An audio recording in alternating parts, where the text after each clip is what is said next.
პოლიციამ სოფელ მახალაკიძეებში საპროტესტო აქცია დაშალა. ადგილობრივები ჰესების მშენებლობას აპროტესტებენ და კომპანიის სატვირთო მანქანებს გადაადგილების საშუალებას არ ეძლევენ.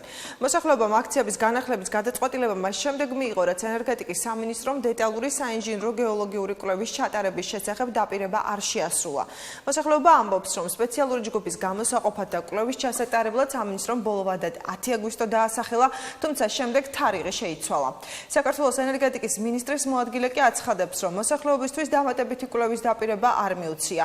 ილია ელოშვილი ამბობს, რომ საქმე კომპენსაციებს ეხებოდა, რომელსაც მისივე მტკიცებით ყველა ის ოჯახი მიიღებს, ვისაც ჰესების მშენებლობის პროცესში სახლი დაუზიანდა. პოლიციამ ხალხი დაშალა, ძალის გამოყენებით იყო ბავშვებს, ქალებს, მოხუცებულებს გადაუარეს სრული ამ სიტყვის მნიშვნელობით. და მაგალითად ცუდი ის იყო რა, მდგომარეობა აქცია გრძელდება, ცოტა მოშორებით ვართ. მახალაკიძეები მიიღებენ კომპენსაციებს ისევე როგორც ის 19 სოფელი, რომელიც არის 500 მეტრიან პერიმეტრში.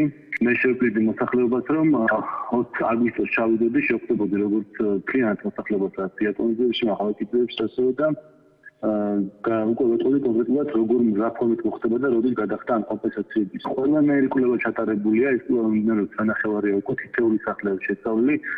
ამდენადაც ვიცი დასასრულებელია ხარჯაჭრითები კრიტიკულ სახლებზე, ეს არის და ეს და დანარჩენი ყველაფერი დასრულებულია მათ.